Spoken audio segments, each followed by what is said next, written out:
সনাতন গোস্বামী দাঁড়ে দাঁড়ে ভিক্ষা করে কিছু চুনো মানে আটা,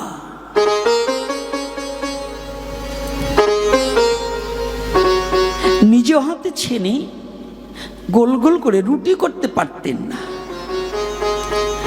গোল গোল করে পোড়াতেন, আগুনে জ্বালিয়ে দিয়ে পুড়িয়েছেন। দূর থেকে কিছু কচু শাক এনেছে, কচু শাকগুলো এনেছে, লবণ ছাড়া সিদ্ধ করে দিয়েছে, একটু লবণও দেয়নি। পাবে কোথায়? এই লবণ ছাড়া খেতে খেতে, এই পোড়া রুটি খেতে খেতে সনাতন ক্ষীণ হয়ে গেছে। হাড় আর চর্ম ছাড়া দেহে কোনো মাংস নেই। মদন গোপালের খুব কষ্ট হয়েছে। ভগবান সব সইতে পারে, পৃথিবীতে ভগবান সইতে পারে না এমন কোনো কাজ নেই, কিন্তু একটা জিনিস সইতে পারে না, আমার ভগবান কখনো ভক্তের কষ্ট সইতে পারে না। ভক্তাধীন ভগবান তো, পৃথিবীর সব যন্ত্রণা ভগবান বহন করতে পারে, কিন্তু ভগবান শুধু কাঁদে। কখন কাঁদে জানো? যদি তার ভক্তের কোনো কষ্ট হয়, এই কষ্ট ভগবান আর সয়ে নিতে পারে না। ভক্তের দুঃখে ভগবান দুঃখী, ভক্তের যন্ত্রণায় আমার ভগবান যন্ত্রণা গ্রহণ করে।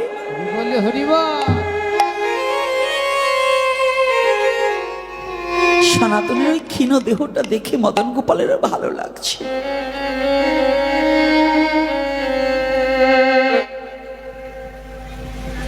মদন গোপাল একদিন স্বপ্নাবেশে সনাতনকে ডেকে বলছে, সনাতন।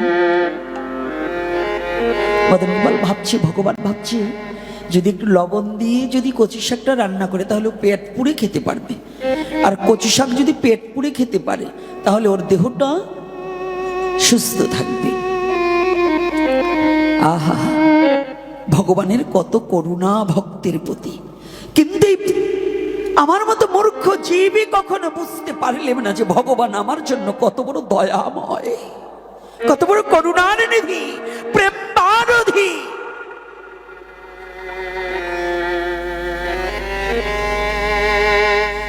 সনাতন, ও সনাতন বাবা, তুমি যে আমাকে পোড়া রুটি আর এই লবণ ছাড়া কচু শাক দাও, আমার খেতে না খুব কষ্ট হয়, তুমি একটু লবণ দিয়ে আমাকে দেবে?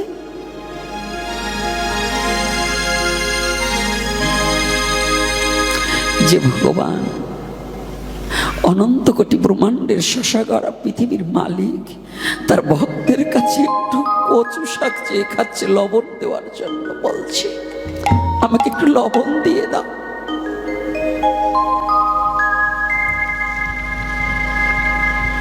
চমকে উঠেছে, কি?